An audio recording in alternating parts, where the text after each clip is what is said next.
Olá, queridos alunos, eu sou o professor João Carlos e estou aqui para ajudá-los nas dúvidas que surgiram desse nosso último encontro, nessa nossa última aula ao vivo, tá bom? Sempre frisando que é sempre importante a sua participação e eu particularmente gosto bastante, tá? Então a primeira pergunta é da Mariana Prieto, de Oliveira, de Cornélio Procópio, aqui pertinho. Dia 20/11 é dia de consciência negra. O que o senhor tem como exemplos de trabalhos para serem trabalhados na disciplina de artes nesse dia tão importante? Então, por lei, se não me falha a memória, Mariana, você tem que trabalhar consciência negra e também a tradição indígena, a cultura indígena, né? Então isso não pode ser feito em uma semana, então tem que ser um trabalho que o colégio desenvolva, né, ao longo de um bimestre ou de um semestre. Naturalmente seria interessante que outros professores se envolvessem. Então o professor de educação física trabalhando ali a capoeira, danças indígenas, o professor de geografia trabalhando cultura, regiões onde eles moraram, o professor de história trabalhando um pouco desse contexto histórico.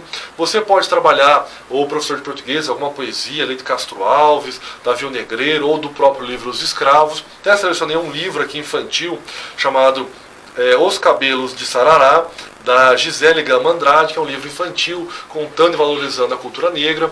Você pode fazer exposição não só de produções de imagens, produções de poemas, de encenação de alguma peça que conta algum evento histórico, que vai valorizar evidentemente toda essa cultura negra e cultura indígena, tá bom?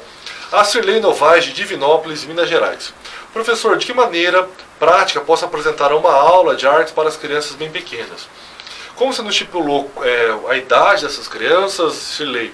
Então é evidente que a gente pode pensar na música, na dança, nas brincadeiras cantadas, nas brincadeiras dançadas, que os alunos gostam muito.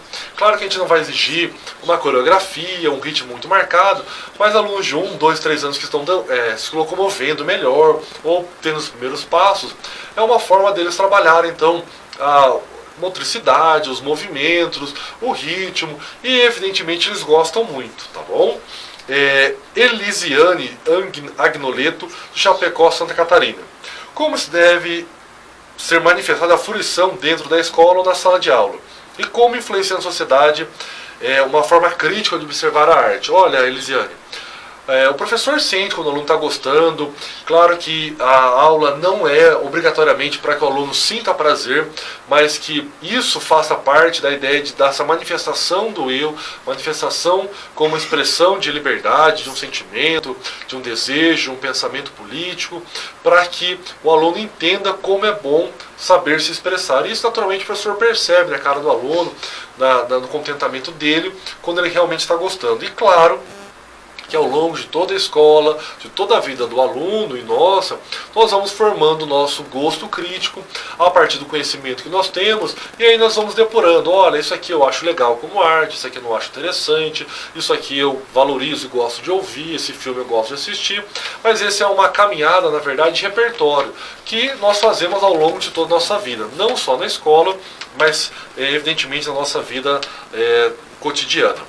As duas próximas perguntas, na verdade, eu vou juntar numa só porque elas fazem o mesmo comentário, que é da Clarice da Silva Ferraz, de Ubá, Minas Gerais, e a outra da Natália Mailan, de Pelotas, Rio Grande do Sul. Então nós estamos falando sobre como trabalhar esse aluno tímido.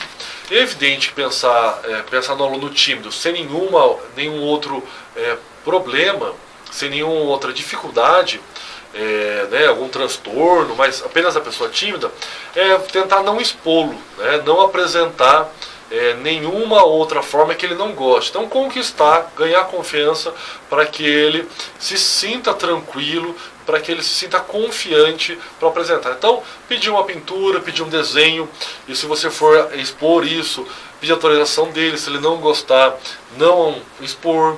Se ele vai fazer uma peça de teatro, ele não quer ser um dos personagens, então que ele faça parte ali de compor de um cenário, dele ajudar na criação do cenário, da música. Se ele gosta de tocar um instrumento, mas não gosta ali de cantar, de aparecer um pouco mais, que ele fique no cantinho ali da apresentação, mas que aos poucos ele vá se acostumando com aquilo. Então, frisando, se ele não tem alguma questão clínica, alguma questão médica, alguma patologia, se é apenas timidez, que você vá conquistando esse aluno para que aos poucos ele vá se desinibindo e evidentemente conseguindo ali apresentar alguma desenvoltura, tá bom? Obrigado pela participação, bons estudos a todos e boa prova para vocês na próxima semana. Até mais!